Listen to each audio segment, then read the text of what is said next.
You may or may not have heard this recording. It has been circulated around Facebook groups and the internet true crime community in general. One of the channel subscribers, Double R, brought this to us recently during a live stream. Thank you, Double R. This recording is reported to be Bryan Kohberger himself. After the Watch the Obsession team and myself did some quick research, what we learned is this. At least 4 people who know Bryan Kohberger personally say that this sounds just like him, that they believe it is his voice. But the opinion is split because at least 2 people who know Bryan Kohberger personally in living color say that they do not believe it's his voice. You'll notice a couple minutes into this recording, Bryan Kohberger catches himself recording this audio/video apparently, and it seems as though he is reading from a script. Now, the image of the person reading this script about the November 13th Idaho 4 tragedy is obscured, and we're going to need to take a look at whether or not that obscured image is in fact Bryan Kohberger or if it is someone else. Take a listen. Watch carefully, and please leave a comment letting us know what you think. Into the quadruple homicide in Idaho. I don't want to be any more specific than that because I don't want to put anybody in a challenging or contentious situation regarding their continued employment. And I will say what I'm about to tell you is secondhand, but it is from what I believe to be a very reliable source. Again, this can only be considered a rumor as I don't have firsthand knowledge. I never planned on posting any of this information out of respect for the victims' families. However, now that one of the victims' fathers has released some of the gruesome details himself, I'd like to share some of the investigative theory. As you know, the 2 women were found in the same bed, but with similar wounds. That's what's being reported. That's not exactly 100% true, at least in regard to the fact that they hadn't fallen to sleep in the same bed.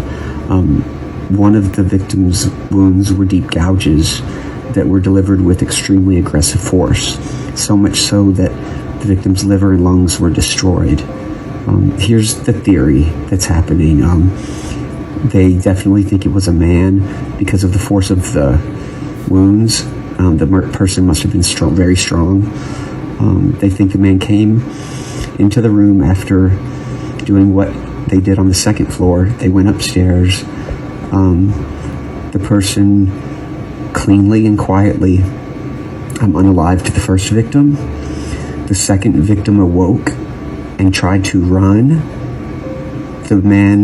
They believe that the man possibly grabbed her, and she screamed loudly. The man then harmed her, and the reason the wounds were of such force, he was delivering it quickly and forcibly to quiet her, which I apologize for how I know it's disturbing, but anyway, how do we know that she screamed? Because 3 individuals reported hearing a scream between 3:45 and 4 o'clock. That's why the police have such a specific time frame as to when the murders occurred, because I don't know if you noticed, but the authorities weren't called the next day until late in the morning, yet they had a very specific time frame when the murder happened. They think the scream is why.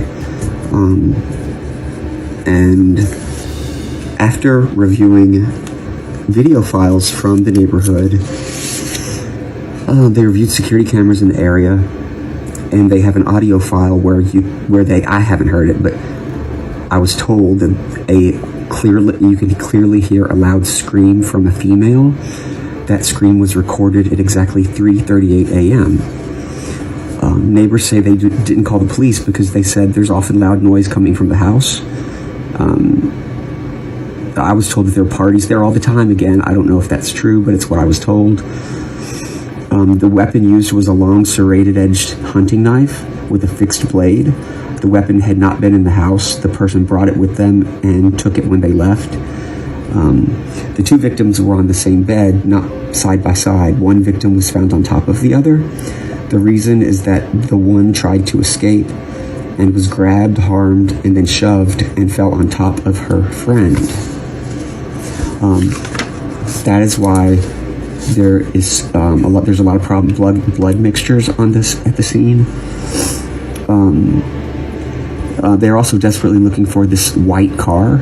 The reason being is that it was seen speeding by an A&W gas station. I don't even know what that is, but anyway, that's, again, it could be wrong. I was just told it was seen speeding by an A&W gas station / hangout at 3:45. Now, if the scream was recorded at 3:38 and the car sped by at 3:45, it's a very tight time frame, but it is possible that the person left immediately and rushed and was seen speeding by. Also, the scream may have been what caused the person to quickly leave. That scream could have been what saved the other two roommates' lives. The person knew that they might be detected, so they sped away. Again, this is all just rumor. Take it for what it is.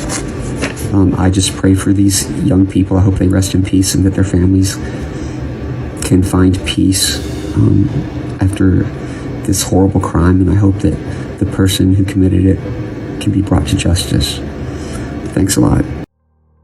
So there you have it, folks. We do note that the details of what this person says about this horrific crime are eerily similar to what is believed to have actually most likely happened. We also note, I myself, as a person with a psychology background and a behavioral therapist, note his rate of speaking and his tone.